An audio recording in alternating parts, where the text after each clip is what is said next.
Pangarap ko nung bata ko na kasi galing kami sa, hindi naman kami mayaman, hindi naman kami mahirap na pamilya, pero ang parents ko kasi ay magsasaka. So lumaki ako, kami magkakapatid na tumutulong sa magulang namin sa gawain bukid. Kaya alam ko yung naging hirap nila sa pagsasaka at nung mga panahong yon, ah, sinabi ko sa sarili ko na darating yung panahon na hindi na namin kailangan magsaka. Although yung pagsasaka kasi parte na ng buhay yan, pero at least pinangako sa sarili ko na darating yung panahon na hindi na kayo yung magsasaka talaga, pero ipapasaka na natin sa iba kasi kayo na lang yung naglaman.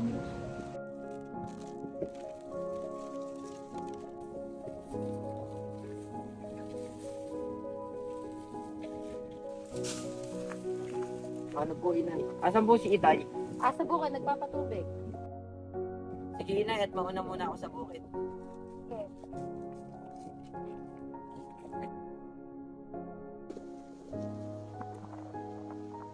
Walang ako, magkakaon din kami ng sarili namin bukid. Anthony anak, umahon ka muna dyan at magmerienda muna tayo dito. Nay, balang ako, makakabili din ako ng sarili natin bukid. Bakit hindi na tayo makikisaka? Sige anak, pagbutihan mo at susuportahan ka namin hanggang sa makakaya namin. Saka nga po pala, inay, pasok pa po kami sa eskwelahan namin at may pagsusulit pa kami. Sige anak, padalihan natin ang tanghali. Ayun pala ang tatay mo eh. Paano po, Itay? Oh, pangalan yung mawag. Kailangan pumasok na maaga ang anak mo. Sige, pero kaya rin ko ni pagpipilapil doon.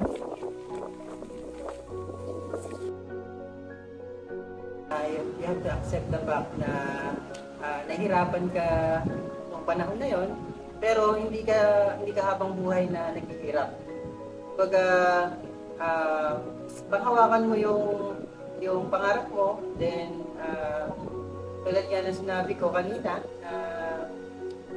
naghihirap ka ngayon, pero pagdating ng panahon, is masusuklian naman yung lahat ng paghihirap mo.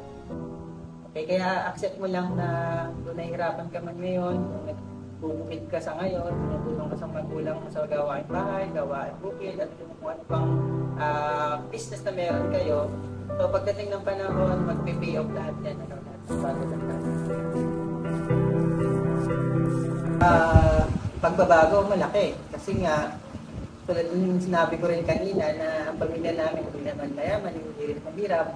Pero yung bahay namin yun talaga pag umuulan sa labas, umuulan din sa loob. Pero, kumbaga, yun nga, yung naging malaking pagbabago ng mga nakagraduate na kami mga kapatid na napasimulan namin gawin yung bahay. And, yun nga, unti-unti nang nagkaroon ng pagbabago sa buhay namin. Kasi nung panahon na yan, hindi naman, kumbaga gusto mong makabili ng bagong damit, pero tuwing anihan ka lang naman nakakabili ng bagong damit, or kaya tuwing magpapasko lang. Hindi talaga, kumbaga tinuruan kami ng magulang namin na makontento kung mag-enjoy kami. Sige anak, mamili ka muna dyan ang damit nyo at pabasko na namin sa inyo ng itay mo yan. Salamat, inay.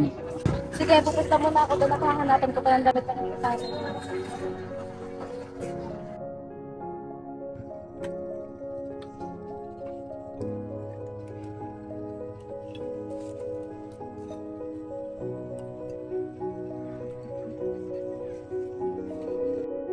Anthony anak, halika na kumain. Opo, inay.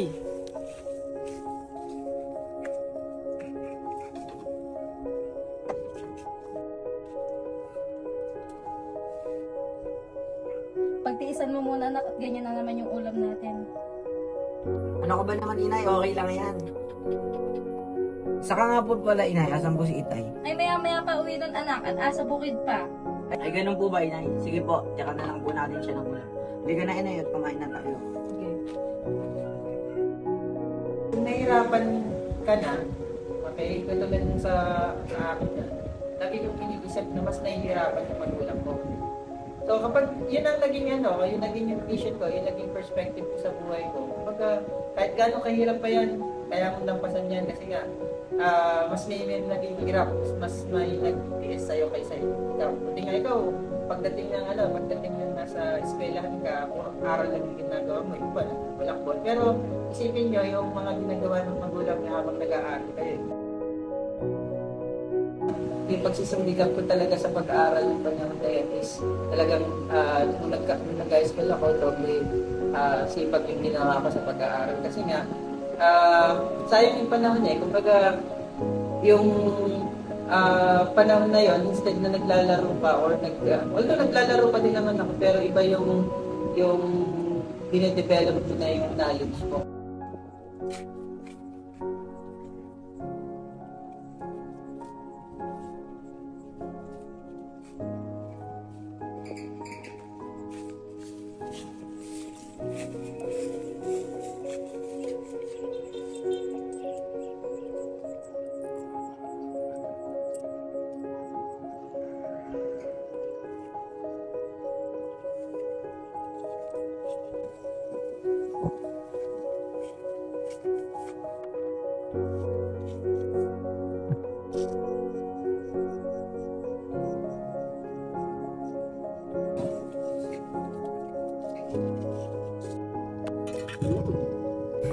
Ay, Anthony, laro muna tayo.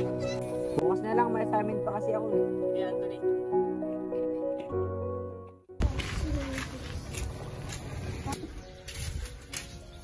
Sabili nga po. Tinapay nga po. Yan, siya lang. Ano ba yung bata niya? Kaklase kasi siya ng anak ko. Tapos nabanggit niya na gusto niya daw maging engineer. Wala naman silang pera. Oo nga, tignan mo nga yung suot niya. Mukhang hindi pa siya mapagtatapos ng kanyang mga magulang na magsasaka.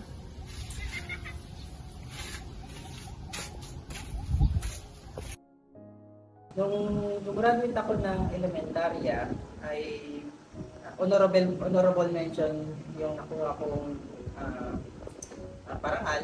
At nung nag-graduate naman ako ng sekundarya ay nakamit ko ang pinakamataas na karangalan o valedictorian. And then pagka-graduate ko naman ng college with the course of Bachelor of Science in Mechanical Engineering, wala naman akong award na nakuha, pero I'm proud to say na makagraduate ako ng college na wala akong naging bagsak na grado. Yung pamilya ko ang naging sandigan ko nung para sa mga pangarap ko sa buhay. Sila yung tiga-push at tiga-pag-provide din ng mga kakailangan. Lalo na nung nag-take ako ng mechanical engineering licensure examination, may mga naging problema, pero kumbaga sa tulang din ng ng tulang ko, ng mga kapatid ko is naipasa ko yung board exam sa buong nila. Okay, malaking factor yon sa pagiging kung ano ako ngayon.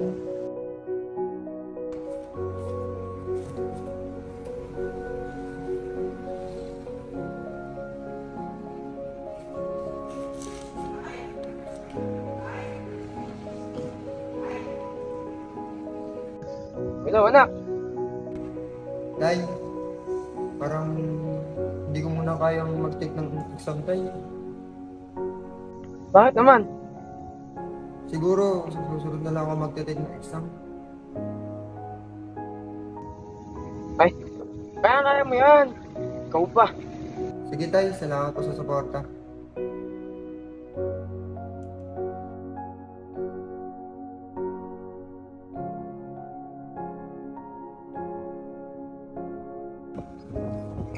Tay! Tay! Wala! Tay! Oh, nakabasa ako. Sabi ko sa'yo, kaya mo yan eh. Salamat din, Tay. Binigyan ako ng lakas na loob. Salamat sa sa'yo. Tay, nakasingay. Ano ba yung kailangan saglit? Hintayin naman natin. Sige, Tay. Simula sa lahat at pagtsatsaga at paghihirap ko nung ako'y bata pa. At ngayon ko lang nadama ang bunga ng pagsisikap. At ngayon, ako ay isang propesor sa kurso Mechanical Engineer nang dahil sa aking pagsisikap sa tulong ng aking pamilya.